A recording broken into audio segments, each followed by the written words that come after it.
On this particular last words of Jesus. Probably because as a lapsed Catholic and as a daughter with shortcomings, I can only ever try to and not fully emulate Jesus.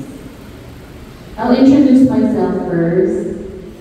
Ako po si Hannah, isa sa tatlong anak ni Marie,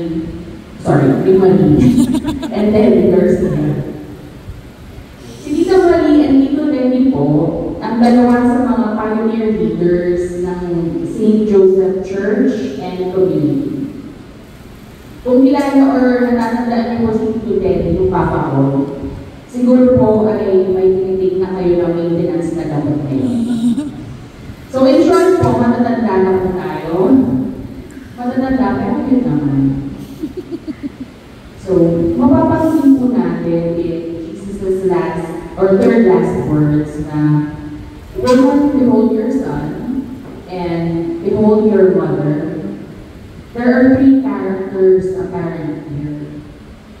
There's Jesus, Mother Mary, and the disciple John. How do I relate a part of my life to these characters and to the words? Ako po ay magkukwento. Let me start with two family stories. Aside po from my mom being a namesake of Mother Mary, two episodes in our family life are a little relatable sa maginang Jesus and Mary. Noong kami po magkakapatid ay bata pa, isa po sa amin ang nawala sa mall. Under the supervision ng aming nanay po, ito nangyari. Sa bagong bukas na SM North EDSA, nagtitingin po si Mama ng mga produkto na naka-display sa department store. At akala po niya, katabi pa rin niya ang kapatid ko. Pero wala na pala siya nung pagtingin niya. If we remember Jesus' life story, siya din po ay nawala or naiwan nila Mary and Joseph sa city ng Jerusalem. So my mom and Mother Mary, having committed similar parental mistake, check. Of course, just like Jesus, natagpuan naman po ang kapatid ko. Karay-karay po siya ng mall guard na hinatid sa aking mother. The second family story is quite familiar to some of the attendees here. It's about the passing of my dad, of Tito Lenny.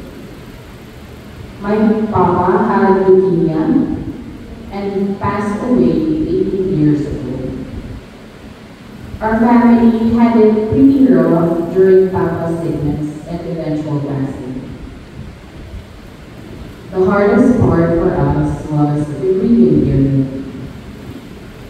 Just like Mother Mary, Mama became a widow, and just like Jesus, I, along with my siblings, became fatherless.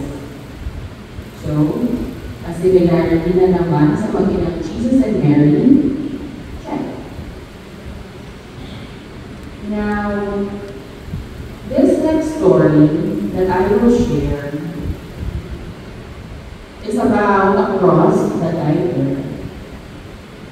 Ako po ay may chronic condition called psoriasis.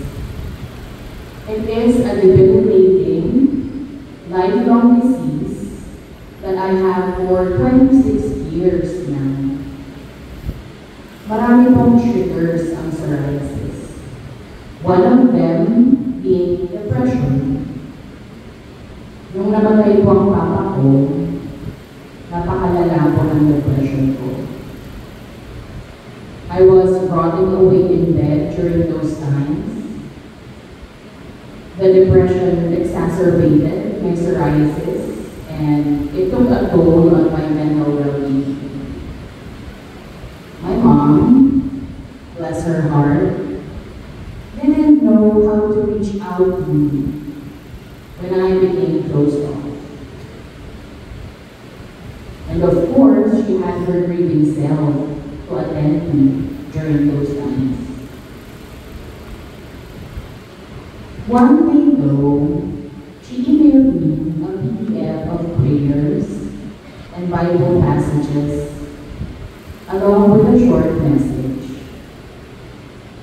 She said in the email, "Hannah, anak, I wish I could understand you more. You are always in my prayers. I love you, anak. Kaya I really wish the best for you."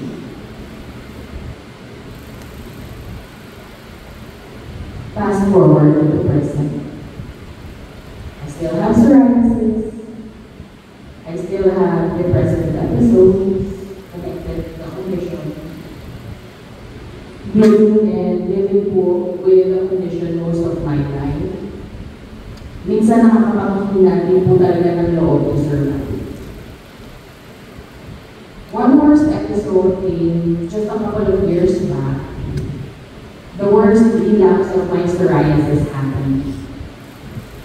My whole body was covered with lesions. Namamaga po ang katawan ko. Nagnak-nak din ko. And I struggled with mobility. My mom got so worried, so she visited me sa condo where I currently live. Pagdating niya po sa unit, tinaboy ko po siya. Not my proudest moment as a human being. Definitely not my proudest moment as a daughter. Tinaboy ko po siya dahil ayoko magpakita sa kanya na gano'n ang state ko. She knocked on my door, and I just lightly opened it, and I told her, "Umalis na kayo." I really didn't open the door fully while I waited for her to leave. Pero, at 67 years old ko, napakalakas ko ng nanay ko. She pushed open the door and burst inside my unit. And when she finally entered, I cried to her, full of habulol, and I was blurting out my worries, my discomfort, and my insecurities, and about the physical pain caused by my condition. Pagod na ako sa katawang ito, I whispered. Nangyahimasmasan naman po ako ng kaunti. My mom hugged me. We just wept silently, and she just continued hugging me.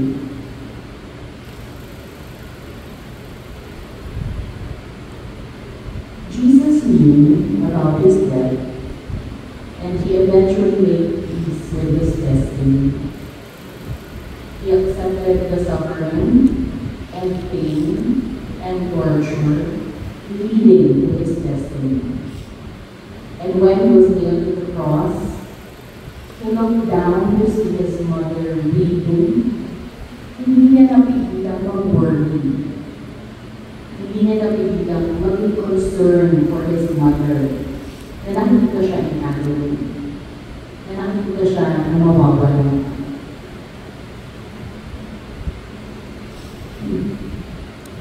It brings a profound sadness on my part as a daughter to see my mom weep for me. That was why I drove her away at the time. because I didn't want to see her disheartened face. Even though I know her as a strong, tenacious, level-headed woman, the worrisome mother in her is what concerns me.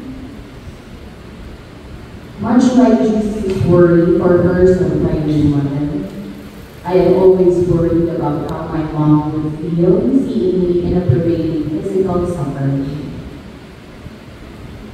I guess, through my experiences with my mom, I tend to think that motherhood is a lifelong tradition of selflessness, of growing into managing one's anger, of fostering compassion, of making peace with the temporary, of making peace with the pain and misery. I see this kind of motherhood in Mother Mary, and I also see it in my mom.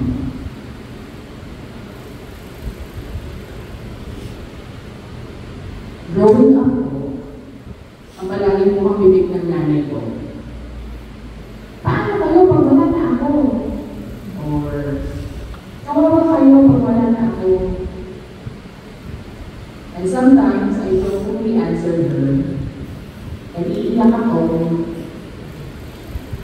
But joke aside, I am grateful that there's a healthy amount of empathy and compassion in my relationship with my mother.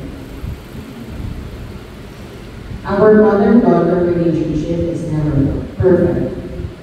It's always a work in progress. We have arguments and misunderstandings here and there. Actually po, because of disagreements. We call each other frenemies. Friends now, enemies later.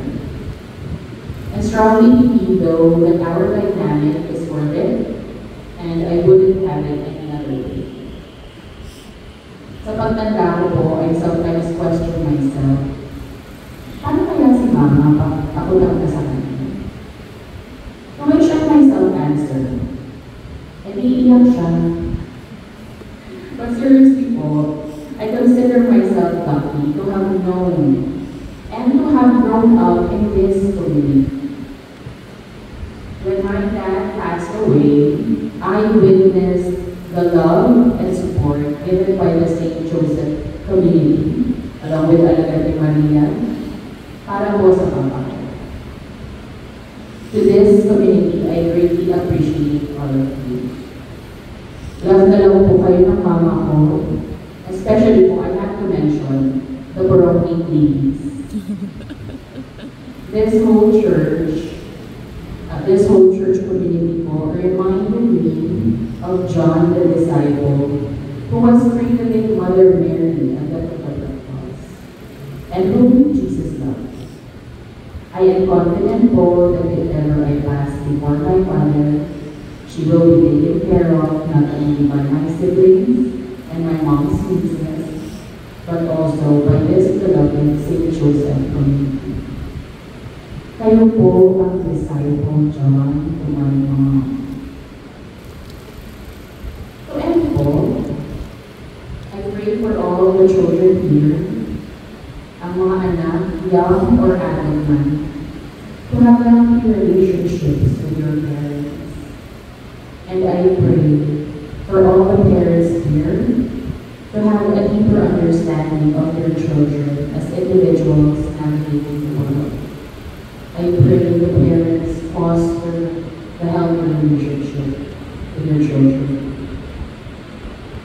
And to my mama, thank you, and please know that you are deeply appreciated and loved. Salamat and good afternoon.